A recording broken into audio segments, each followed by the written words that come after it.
In a developer update on the 16th of May, the game director of Overwatch 2, Aaron Keller, and executive producer Jared Neas would unceremoniously announce that development for the original vision for Overwatch 2's PVE mode had been discontinued. For those not aware, Overwatch 2 was originally justified with a fully standalone cooperative mode, which was advertised with having hundreds of missions, individual hero progression, and entire skill trees for every single character. This was the same company behind the legendary Diablo series, so to say they knew how to make a good, replayable co-op experience is a pretty big understatement. The concept was so ambitious that the development of the Overwatch PvP side would essentially be frozen in time for 3 whole years, with no new heroes or major updates dropping at all. In March 2022, with the PvE mode still a long way from being finished and the PvP side being desperately starved of content, the team decided to decouple them from one another. The plan was to launch the updated PvP section with the launch of Overwatch 2 and simply postpone the PvE portion until it was ready for public release. It would eventually become clear that the team at its current pace would not be able to finish the development of the PvE in any reasonable amount of time. In fact, in the middle of last year, Aaron Keller would comment on how ridiculously ambitious the mode had become. The skill trees of every character would essentially expand each hero from having around 3 to 4 abilities to having as many as 40 to 50 talents, some of which were just as complicated as creating abilities from scratch. It was taking so long to transfer heroes into this PvE environment that in the scripting and design phase, it was actually longer than creating entire new heroes. Seeing the writing on the wall, the team decided to cut their losses, and instead of committing to spend several more years trying to finish the PvE portion, they would instead pool their resources into the already successful PvP offering, and commit to bolstering their live service ambitions. The gutting of the PvE mode had been devastating to the majority of the Overwatch community, but to be optimistic, this does however allow the PvP portion to thrive. In fact, in the upcoming Season 6 update alone, the team is planning to add a new support hero, an entire new game mode, 2 new maps, a PvE event, a hero mastery system, the Overwatch anniversary event, and a new cinematic.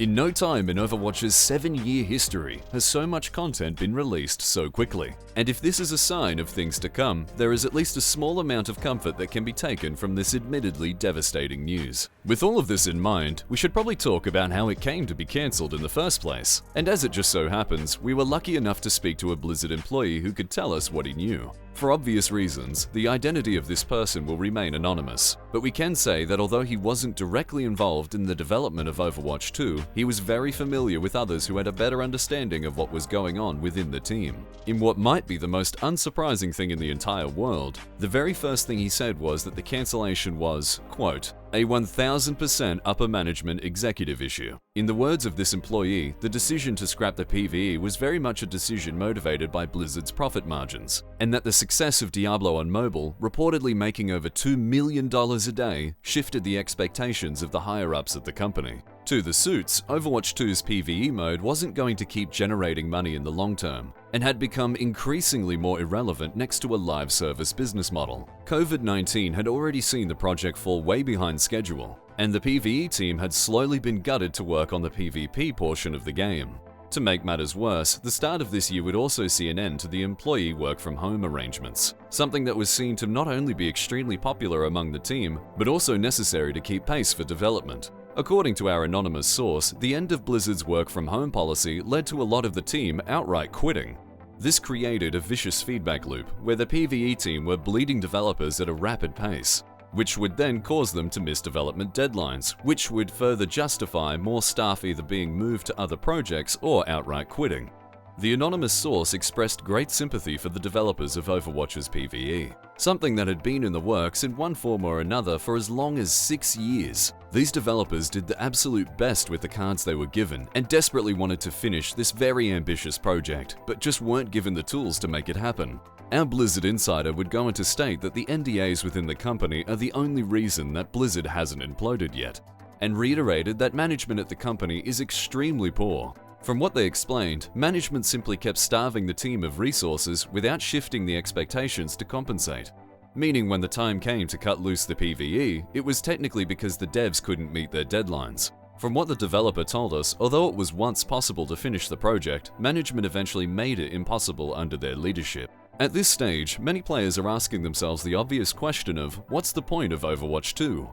The entire selling point was to expand the world with this new co-op experience, and with that so diminished, many players, perhaps justifiably, see the game as just Overwatch 1 with $20 in-game cosmetics. There is, of course, a pretty strong case to be made in favor of the new live service business model, especially considering the much more frequent rate of new content. But this is a cold comfort for those who've waited 4 years to play PVE. It wouldn't be unjustified for the casual player to look at this situation with a fair amount of cynicism. As much shit as Overwatch 2 receives, the game is objectively in the best state it's been since launch, and it would take a prescription pair of rose-tinted glasses to think otherwise. With this in mind, this certainly doesn't reflect well on the team or on the company, and it must be an incredibly frustrating experience for the developers to receive so much shit for something that was essentially out of their control. However, there is another interesting dimension to this story, something that the developers at the start of the project could never have anticipated. From what we can garner from recent headlines, it appears as if Microsoft's acquisition of Activision Blizzard is going to go through as intended. With this considered, it's unthinkable that Microsoft would spend $69 billion on a company if they didn't have a serious intention to restore its seriously eroded reputation. It might be a 1 in a million shot in the dark, but Microsoft is literally the third most valuable company in the world, and they spent more on Activision Blizzard than most countries do in an entire year. It would stand to reason that along with overhauling the executive level, Microsoft would focus on restoring a once mythical game company to its former glory. Take this speculation as you will. In perhaps another 1 in a million shot in the dark, we'd like to invite any employee who was involved in the development in Overwatch 2's PvE mode to tell us about your experiences anonymously. We've literally interviewed war refugees, former child soldiers, and members of active militant organizations, and to say we keep our sources hidden is a fucking understatement.